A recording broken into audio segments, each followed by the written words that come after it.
Pessoal, vamos falar sobre a rede social do Trump, a Truth Social, que parece que o lançamento dela foi adiado para mais adiante um pouquinho, mas a grande questão aqui é que parece que eles estão trabalhando com muita seriedade em um sistema de censura de informações para moderação do conteúdo.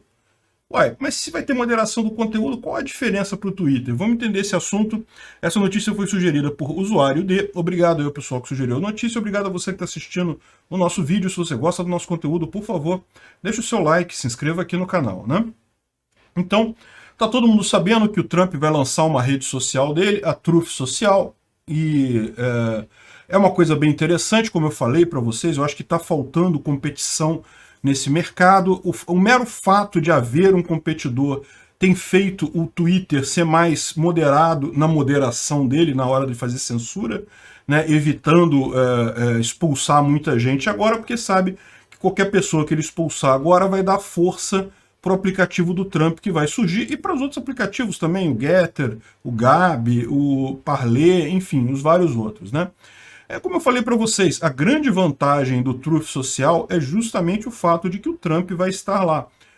A grande dificuldade de surgir uma nova rede social, por exemplo, uma alternativa ao YouTube, uma alternativa ao Twitter, uma alternativa ao Facebook, é porque você tem aquele dilema. Todas as pessoas estão lá no Twitter. Então, se você vai para o Gab, é ótimo, o Gab tudo funciona, tem pouquíssima moderação. Existem algumas coisas que eles tiram, tá? Pornografia, não sei o que lá. Mas tirando essas coisas, a maior parte da moderação lá é bem legal, dá para você trocar ideia sem problemas. O problema é, você vai lá e tem pouca gente lá. Mesma coisa no Getter. O Getter tem crescido bastante, tem aumentado muita gente lá, mas ainda é muito aquém do Twitter. Então esse aqui é o problema. Como é que você cria uma concorrência numa região em que tem um monte de gente ligado já numa mesma plataforma, né?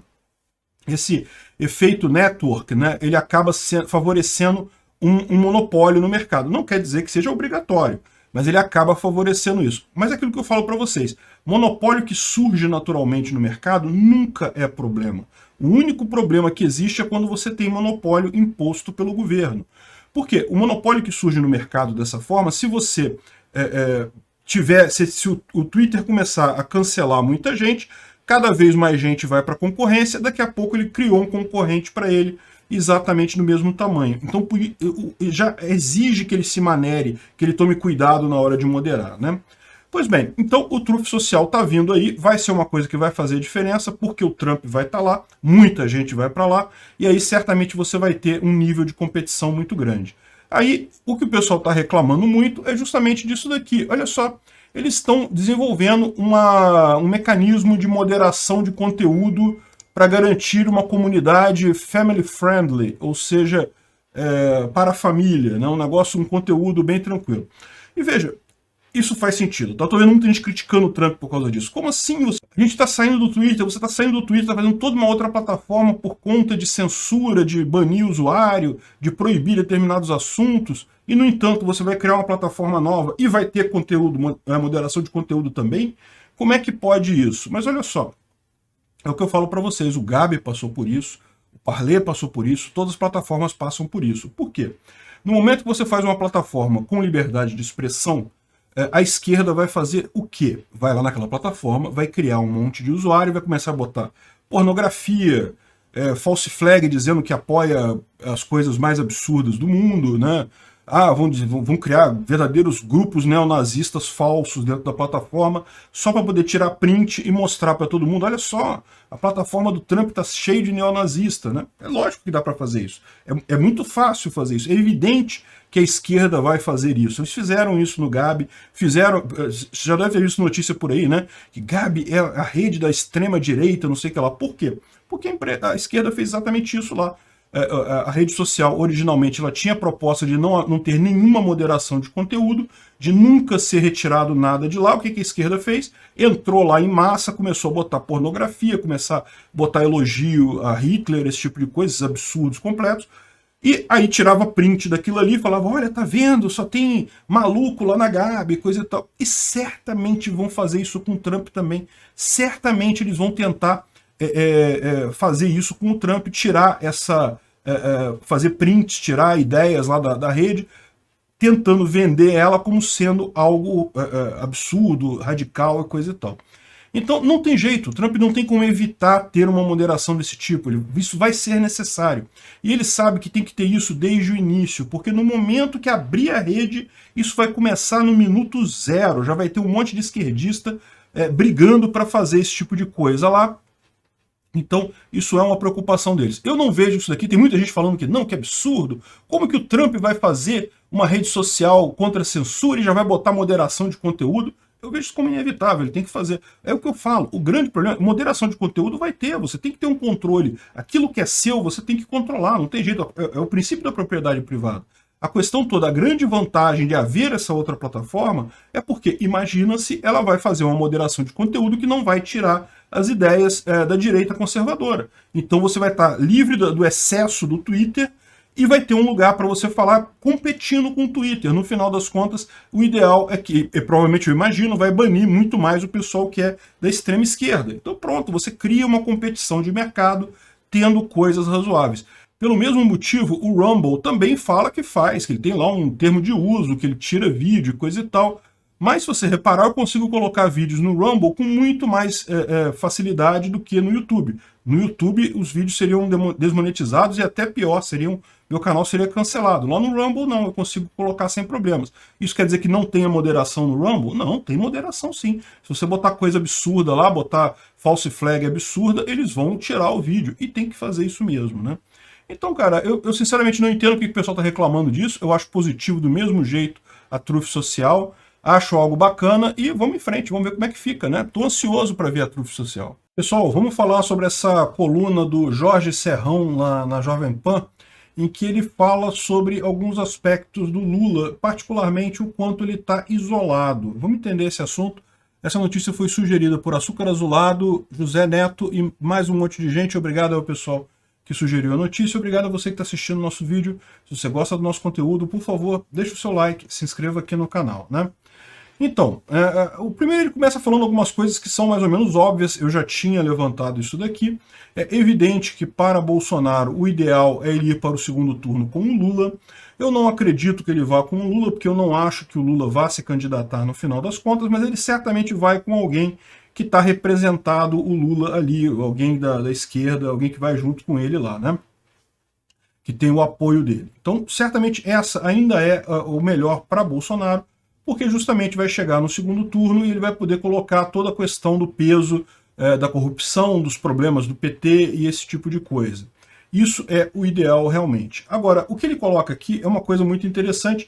Primeiro, a questão da briga natural entre Moro e Lula, né? E o que eu falei para vocês sobre a instalação da CPI do Moro, né, que está sendo proposta lá na Câmara, é justamente isso. Deixa o Moro e o Lula brigarem, porque eles naturalmente têm que brigar. O Lula, ele sabe que se ele quer ter alguma chance na eleição, ele precisa reverter a ideia de ser corrupto.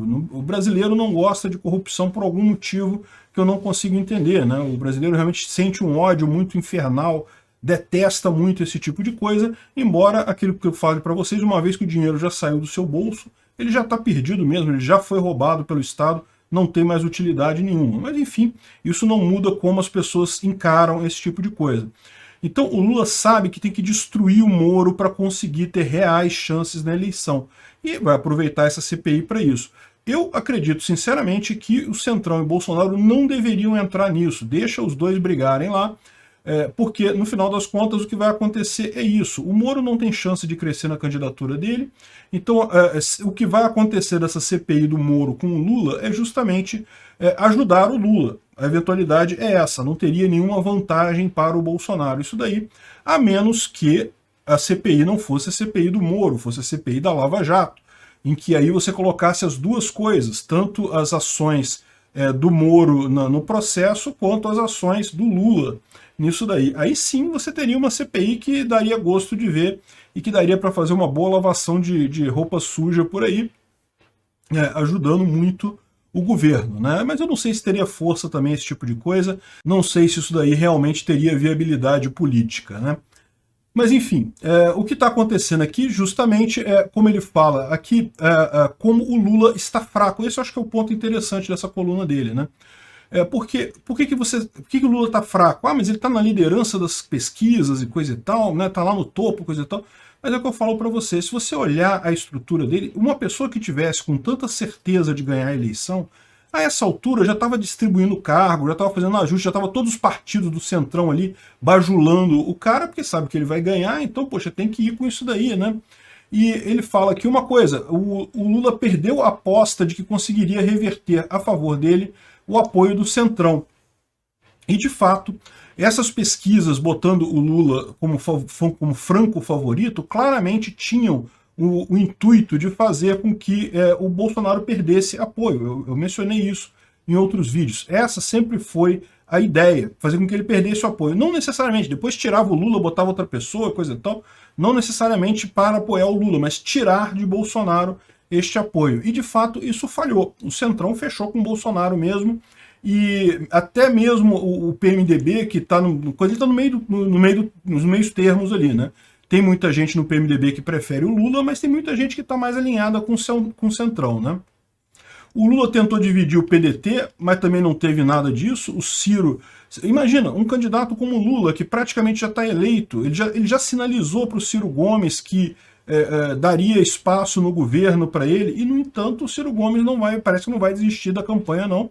E por que isso? Porque justamente ninguém acredita que o Lula vai ganhar essa eleição. Na prática, todo mundo sabe que ele tem uma chance grande, ele sequer se candidatar, e se ele se candidatar, meu amigo, quando começar a coisa da corrupção, aí sim o negócio vai ficar quente para o lado do Lula, e ele não tem chance no final das contas disso daí, né?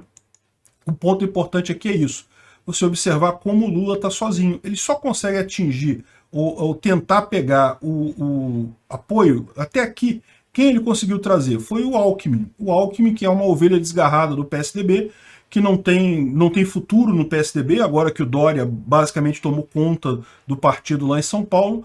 O Alckmin ficou meio solto no ar e o Lula conseguiu atrair. Mas tirando o Alckmin, quem mais? Ninguém mais acredita no Lula. Pode ter certeza, esse pessoal sabe as apostas que fazem, né? Você sabe, o Centrão ele quer estar no governo. Você acha que se, no caso, o Lula tivesse realmente com essa força toda, o nego já não estava bandeando para lá? É isso que eles queriam fazer, queriam dar a impressão com as pesquisas que o Lula já ganhou essa história para tentar atrair o pessoal, mas não está dando certo. Provavelmente porque o pessoal está percebendo o que está acontecendo de verdade. Pessoal, vamos falar da CPI do Moro, hein, que parece que vai sair lá na Câmara mais adiante. Vamos entender esse assunto. Essa notícia foi sugerida por José Neto, Anônimo e mais um monte de gente. Obrigado aí ao pessoal que sugeriu a notícia. Obrigado a você que está assistindo o nosso vídeo. Se você gosta do nosso conteúdo, por favor, deixe o seu like e se inscreva aqui no canal, né? Pois bem, olha que coisa, né? É o que eu estou falando para vocês desde o início da falta de conhecimento do Moro sobre política, né? Fatalmente isso geraria esse tipo de problema. Olha só o que está acontecendo aqui. Segundo o pessoal da Veja, Lula, Bolsonaro e Centrão se unem contra o Moro. Mas entenda que, na verdade, quem está contra, quem iniciou esse processo foi o PT, e não tem apoio oficial nem do Bolsonaro nem do Centrão, embora existam sim pessoas bolsonaristas e pessoas do Centrão que estejam apoiando essa ideia, né? Você sabe, o fato da pessoa fazer parte do Centrão não quer dizer que ela absolutamente vai seguir todas as determinações do Bolsonaro ou do presidente do partido e coisa e tal. As pessoas têm a opinião delas, então elas podem apoiar essa CPI, né? O fato é, a iniciativa mesmo foi do PT. E, no final das contas, isso tem muita chance de sair, tá? Eu vou dizer para você por quê. Justamente porque o Moro ele acabou prejudicando muitos deputados. E eu estou sendo sincero com vocês, certamente prejudicou o pessoal na corrupção mesmo. É isso daí, atrapalhou a vida política do pessoal. Em política é assim que funciona, o pessoal agora vai revidar ele, vai tentar fazer isso daí. Existe algum mérito nessa CPI, no que eles estão dizendo aqui, do que ele recebeu da Álvares e Marçal, não sei o que lá, que ele teria recebido um dinheiro e coisa e tal? Eu acredito que não, tá muito pouco provável ter algum problema aí, não creio que exista nada nesse sentido. Mas veja, isso é política, meu amigo. O que eu falei para vocês, o grande erro do Moro foi achar que ele sairia da carreira de juiz, onde ele é muito protegido, ele é muito blindado por todos os lados, e iria entrar na política assim fácil, depois de ter feito o que fez, né? O fato é que não vai ser fácil assim. certamente o que eles pretendem, o que os parlamentares pretendem fazer, e existe uma chance significativa disso acontecer, é justamente, aqui no antagonista fala também, criar a CPI, ficar gerando manchete ruim para o Moro. É para isso que serve a CPI, gente.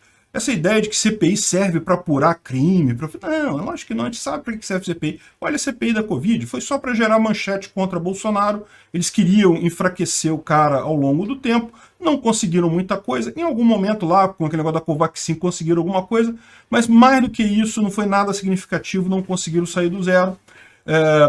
A intenção deles era, na verdade, conseguir o impeachment dele, né?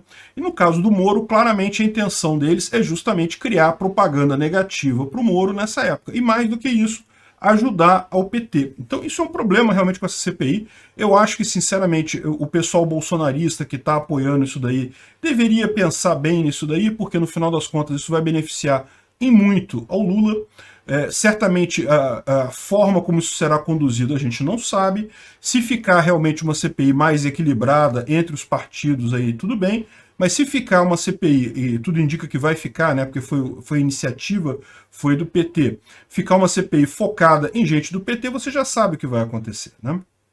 Vai ser a destruição pública da Lava Jato, vai ser puxarem aquele monte de narrativas requentadas, igual fizeram com a CPI da Covid, um monte de narrativa requentada e ficar gerando jornal, mídia, né, gerando notícia no jornal. Infelizmente é isso que vai acontecer, né? Pois bem, o que aconteceu nessa história aqui? Tá circulando isso lá na Câmara, tá? Ainda não coletou todas as informações, parece que a ideia é começar a ter essa CPI no início dos trabalhos, ou seja, a gente está falando de março, e justamente é isso mesmo, pelo visto vai passar, o presidente da Câmara está nessa empreitada, o Arthur Lira e coisa e tal, né? É o que eu falo, né? A ingenuidade do Moro de achar que ele ia entrar para a política e ia conseguir esse espaço que ele conquistou como juiz é muito difícil.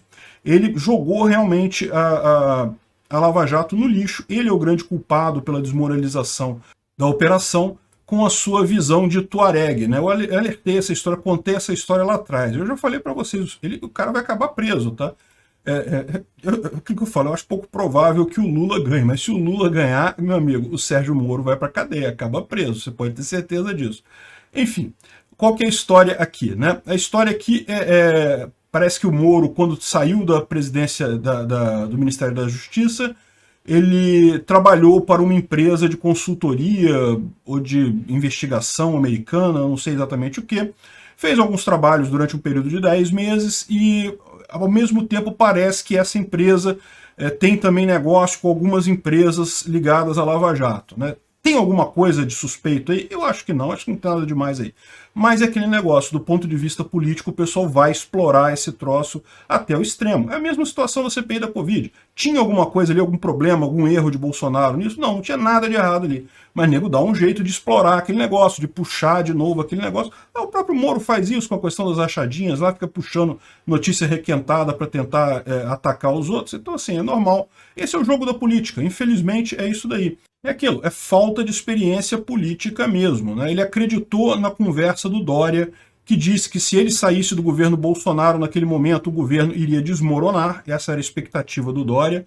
Mas o Dória não estava tão preocupado assim, né? Quem se ferrou nessa foi o Moro. O Moro acreditou nessa lorota, saiu do governo, o governo não desmoronou, e ele ficou nessa situação totalmente desprotegido. E mais do que isso, sem ele estar protegido no governo, o STF, aí sim, pode reparar, todas as decisões do STF mais sérias em termos de acabar com a Lava Jato vieram depois disso. Vieram justamente depois que agora não tinha mais nenhuma proteção institucional sobre o núcleo da Lava Jato, nem sobre os procuradores, nem sobre o Sérgio Moro, né? Sim, eles estão esperando apoio do povo. Eu falei para vocês, apoio do povo, olha o que foi a manifestação de 12 de setembro do MBL em favor do Moro lá atrás, lá no ano passado, né? Meu amigo, isso é muito difícil. Os caras não têm o perfil popular. O discurso deles é muito monotônico. Você pode acusar Bolsonaro de um monte de defeitos. Ele tem um monte de defeitos, é verdade. Mas ele é um cara experiente na política. Não é à toa que ele conseguiu viabilizar essa presidência dele, quando muita gente achava que ele não conseguia nem se manter no poder durante 4 anos. De fato, os inimigos tentaram de tudo, mas justamente o conhecimento político dele foi o que prevaleceu no final das contas e tem tudo para levar ele para o próximo mandato também, né? Enfim, eu acho esse negócio de fazer a CPI do Moro um erro, não porque o Moro não mereça. O Moro, meu amigo, é pato na lagoa, né? Morre fácil nessa disputa aí de qualquer lado que seja. O problema é justamente que isso pode favorecer o Lula, né? Certamente vai virar a campanha para dizer para o pessoal do PT que, olha só, a Lava Jato toda foi injusta, prejudicou o país e não sei o que lá. Enfim, eu acho que uma CPI do Moro, não sei se faria vantagem para o governo Bolsonaro, não pode ajudar muito mais o Lula do que isso. Agora, e uma CPI da Lava Jato? Uma CPI da Lava Jato poderia realmente ser uma coisa mais interessante, porque poderia investigar não apenas os erros do Moro, como também os erros do Lula, né? Ou seja, os casos que ficaram ainda sem apurar, os casos que não foram investigados e coisa e tal. Essa CPI sim seria bem mais quente de fazer. Pessoal, vamos falar do furo que o Biden deu numa entrevista recente lá nos Estados Unidos, em que ele ofendeu um jornalista e falou que inflação é um ativo, algo de valor. Vamos entender esse assunto. Essa notícia foi sugerida por Guido Gomes, Carlos Vieira e mais um monte de gente. Obrigado ao pessoal que sugeriu a notícia, obrigado a você que está assistindo o nosso vídeo. Se você gosta do nosso conteúdo, por favor, deixe o seu like e se inscreva aqui no canal, né?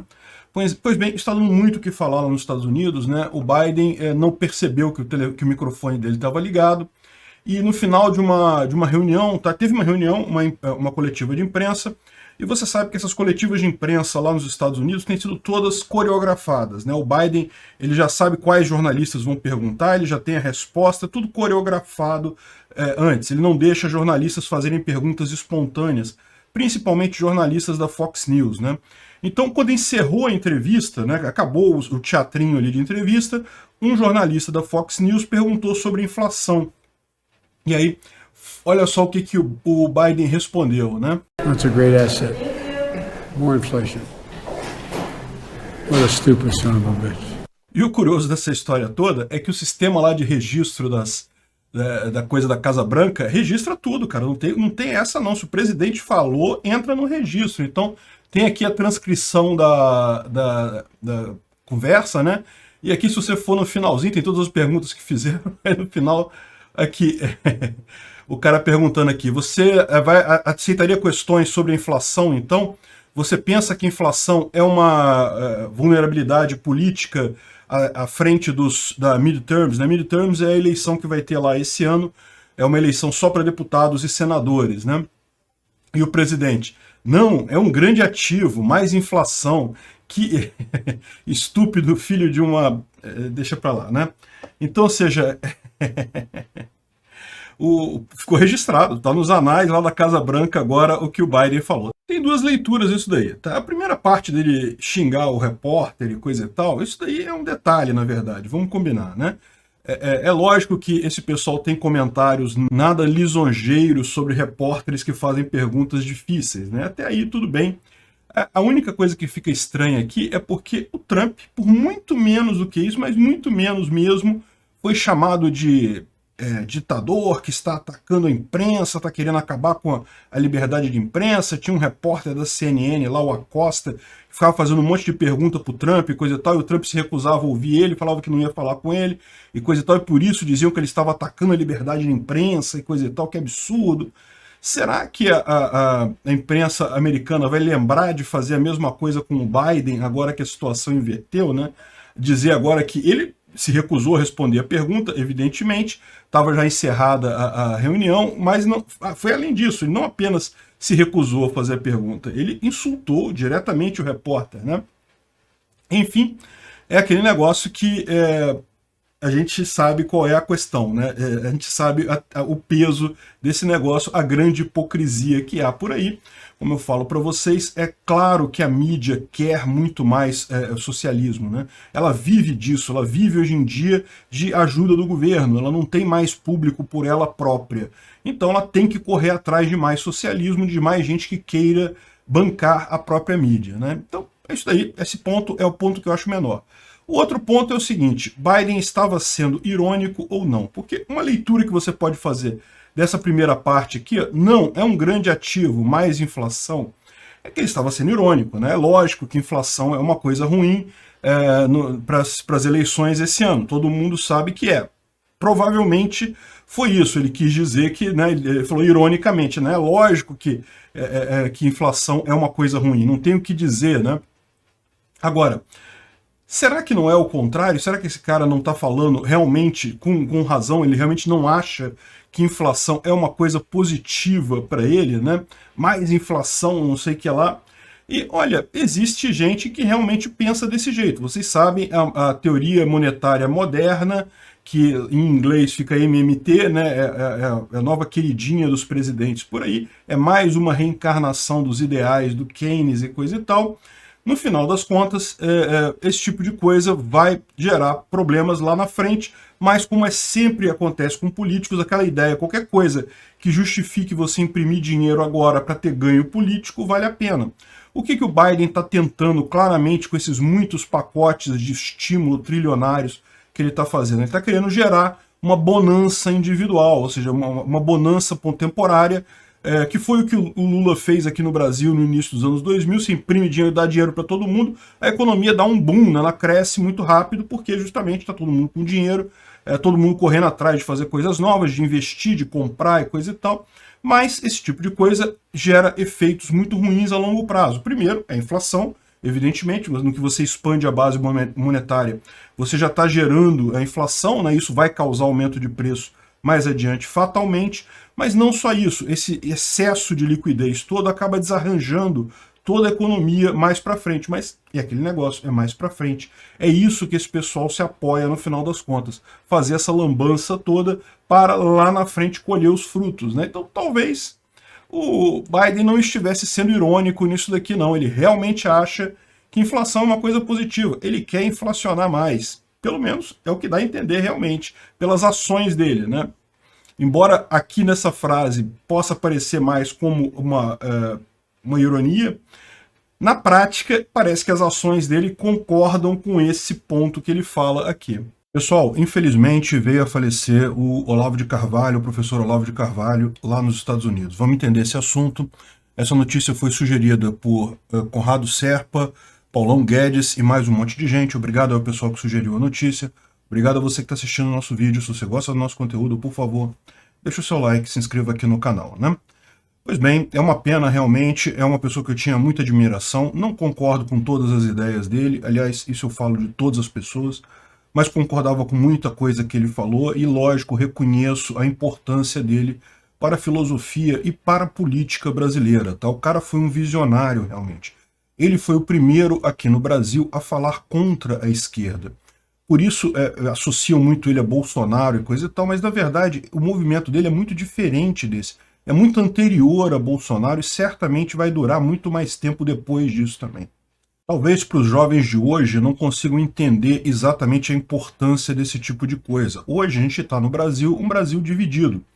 Tem pessoas que apoiam a direita, tem pessoas que apoiam a esquerda, tem pessoas que ficam no centro. Você tem essa divisão. Na minha juventude, na minha infância, quando anos 1990, 2000, cara, não tinha isso no Brasil não, tá?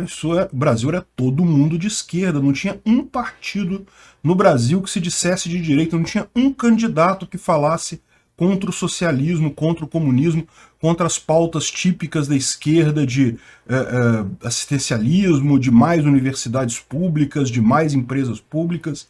Era todo mundo nesse sentido. A política aqui no Brasil, anos 90, anos 2000, era só isso. Tinha gente, o Fernando Henrique já tinha começado a fazer as privatizações e coisa e tal, é verdade, mas ele fez debaixo de uma chuva de críticas de um monte de gente e porque não tinha alternativa, porque não tinha mais o que fazer com a telefonia no Brasil. O Brasil estava ficando para trás porque não se conseguia telefone aqui devido à ineficiência estatal das empresas de telefonia. A política aqui no Brasil, e olha só, olha o que eu estou falando, hein? O Fernando Henrique era o que tinha mais de direita, na época era, não tinha ninguém mais à direita que ele na política de forma relevante. E foi justamente nessa época que o Olavo de Carvalho começou a contar as histórias dele sobre o Foro de São Paulo, sobre a estratégia das tesouras e coisa e tal. Um monte de coisa que hoje a gente toma como, não, isso é verdade, todo mundo sabe que o Foro de São Paulo existe, tem vídeo deles por aí na internet, coisa e tal. Todo mundo percebe a estratégia das tesouras do PT e do PSDB, ainda mais agora que os dois estão praticamente juntando com o outro na candidatura do Lula, né? Então, esse tipo de coisa, hoje em dia é muito óbvio pra gente, mas você tem que se lembrar que quando isso começou, lá em 1990, nos anos 2000, não era óbvio, não. Ao contrário, isso era tratado como teoria da conspiração, PSDB de direita. Ah não, peraí, como é que pode isso? Não, Foro de São Paulo, isso não existe, isso é uma teoria da conspiração maluca, que isso? Era assim que era tratado de fato. E Olavo de Carvalho tinha uma coluna, eu lembro principalmente da coluna na Folha, mas ele teve colunas também no Globo, em vários outros jornais, né? Eu li a coluna dele na Folha na época, e ele falava sempre sobre esses assuntos, era muito interessante realmente, porque ele era justamente a voz dissonante, era a voz que saía do padrão da imprensa brasileira naquela época. Então, ele fez realmente muita diferença. Hoje em dia, de novo, eu não concordo com tudo que ele fala, ele tem alguns questionamentos sobre física, sobre coisas assim que eu acho que eu realmente discordo, não acredito nisso, mas é verdade que tudo que ele, na parte política, tudo que ele falou tinha muito embasamento e se mostrou muito verdadeiro com o tempo. Então, ele tem sim razão ao título de pai da direita brasileira, de pai do conservadorismo brasileiro, que realmente, de fato, ele foi um percussor extremamente importante dessas ideias por aqui, né? Não foi o único, lógico, houveram outros também. É lógico que não dá para destacar também, resumir toda a direita, todo o conservadorismo ao Olavo de Carvalho, mas ele sem dúvida alguma teve um papel crucial nisso daí. E continua tendo, tá? As turmas do curso de filosofia dele tem milhares de alunos, o pessoal aprende muita coisa lá. Embora ele não seja um filósofo de formação, ele tem um conhecimento muito maior do que qualquer outra coisa, e o principal, é o que eu falo, na era da informação descentralizada e distribuída, isso é cada vez mais importante, porque você percebe o quanto as instituições acadêmicas ficaram monótonas. Você entra numa faculdade de filosofia, você entra numa faculdade, na verdade, qualquer faculdade no Brasil basicamente tem esse pendão mais socialista, mais esquerdista, e você simplesmente não é exposto a ideias fora do socialismo. Ao contrário, tudo que é fora da ideia do comunismo é tratado como inverídico, como falso, como ruim na academia. Então isso virou realmente, a academia está entrando num beco sem saída para ela própria, justamente com esse comportamento. E o Olavo de Carvalho, justamente por ser uma voz dissonante, ele trouxe mais informações, ampliou o leque de discussão, ou como ele mesmo dizia, mudou a janela de Overton, né? Ou seja, você tem hoje uma discussão muito mais aberta do que você tinha antes dele. Então, não tenha dúvida, é uma grande perda.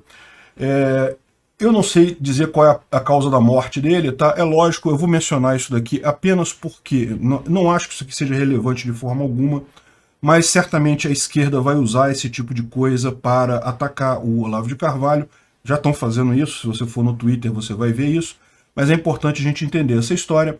O Olavo de Carvalho ele foi diagnosticado com Covid no dia 16 de janeiro deste ano, ou seja, alguns dias atrás, então existe sim a possibilidade de que ele tenha falecido em função disso. Não me parece uma coisa razoável por uma série de motivos. Primeiro, que ele está dizendo aqui que já estava se recuperando quando saiu essa reportagem, no dia 16 de janeiro.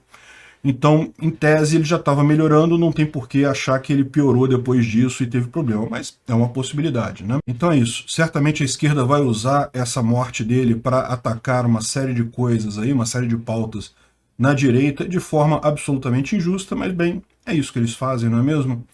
Então é isso daí, meus sentimentos aí à família do professor, e eu tenho certeza que todo mundo vai lembrar dele como o grande filósofo que ele foi no final das contas, da grande diferença que ele fez no mundo todo e no Brasil em particular. Pessoal, a situação do Jack Ma na China está ficando complicada, hein? Vamos entender esse assunto, essa notícia foi sugerida por Rodolfo Andrello e mais um monte de gente. Obrigado ao pessoal que sugeriu a notícia.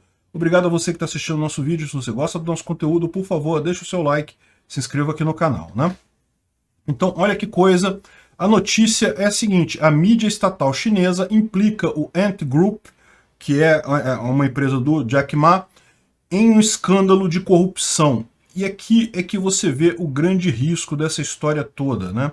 Como eu falo, lá na China eles também têm uma ojeriza muito grande por corrupção. O povo detesta saber de corrupção no Estado, coisa e tal. É uma coisa que acontece aqui no Brasil também.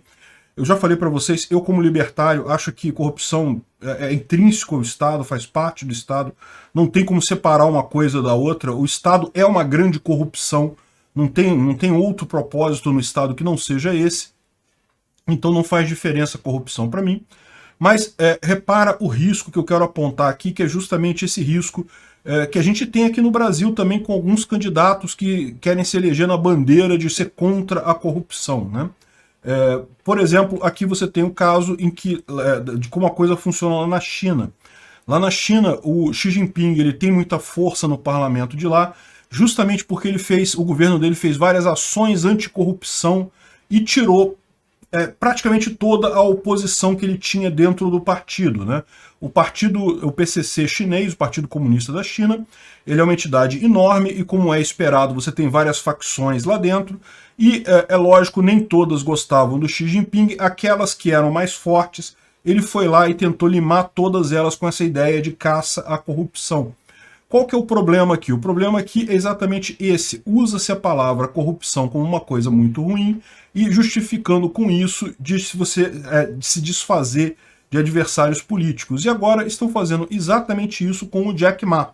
O Jack Ma, vocês sabem, ele é o cara que criou o Alibaba. O Alibaba é um sucesso absoluto, é o maior marketplace do mundo. Você consegue comprar, cara, você consegue comprar tanque. Lá pode procurar no Alibaba, tem lá, tem tanque, tem jato, tem tudo. E tem também agulha, quer comprar uma agulha, um dedal de costura, você consegue também lá no Alibaba. É realmente impressionante, é um marketplace que realmente é fantástico, né? Se você vai receber, eu não sei o tanque, tá? Porque certamente vai chegar na alfândega aqui no Brasil, eles não vão gostar disso.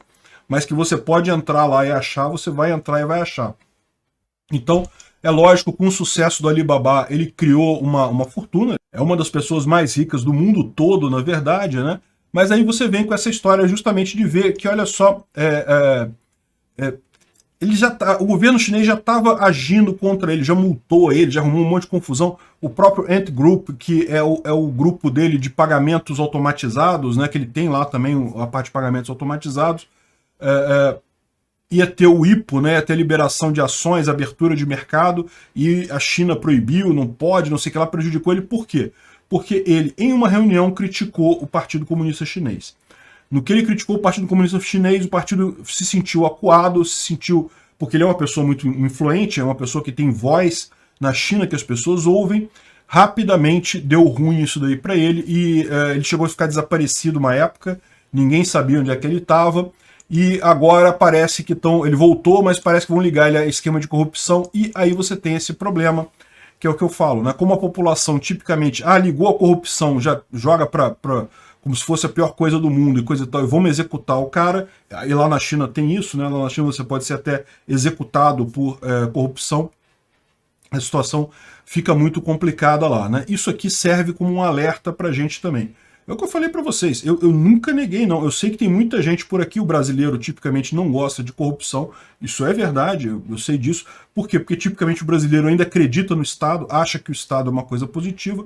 Eu participei dos diversas manifestações contra Dilma, contra Lula, sim, mas eu sempre deixei claro, meu ponto é o socialismo, eu sou contra o socialismo, esse pessoal de esquerda é um absurdo, quer restringir liberdade, quer Estado enorme e consumidor de todos os recursos, controlador de toda a vida na sociedade, e isso é a última coisa que eu quero. A corrupção, ok, mais um ponto ali para botar numa coisa, mas eu não tenho dúvida nenhuma de dizer para vocês que sempre que eu critico Lula e Dilma não é pela corrupção, é pelo socialismo. Corrupção em si, meu amigo, tem qualquer governo, faz parte do governo, não tem lógica nenhuma isso daí, né? Critico Porto em Mariel, dinheiro para as ditaduras lá, esse tipo de coisa, não porque tirou dinheiro do Brasil para botar lá, porque isso é irrelevante, depois que roubaram o seu dinheiro já está roubado mesmo, não tem problema. Eu critico isso por quê? Porque está fortalecendo o regime dos Castro lá em Cuba, está fortalecendo o outro ditador da esquerda não sei aonde. Isso é que é ruim. Essas pessoas são pessoas do mal, elas querem tirar a liberdade das pessoas. Então isso é muito ruim que aconteça, né? E aqui no Brasil a gente tem também esse dilema. A gente tem um candidato que é o corrupto, que é o Lula, e tem um candidato que diz que é o anticorrupção, que é o Sérgio Moro, que está querendo botar toda a campanha dele nisso daí. Eu falo para vocês, muitas vezes eu acho pior o Sérgio Moro do que o Lula, porque justamente essa ideia de Estado eficiente, Estado que funciona, meu amigo, isso não é uma coisa boa. O Estado, ele deve falhar mesmo. Essa coisa, o Estado bom, Estado funcionando, se volta contra você. Cuidado com o que você deseja. Obrigado por assistir o vídeo até o final. Além de curtir, compartilhar e se inscrever no canal, considere se tornar patrocinador com valores a partir de R$ 1,99. Clique no botão Seja Membro abaixo para saber as condições e vantagens de patrocinar o canal. Mais informações sobre o nosso projeto, visite nossos sites indicados na tela.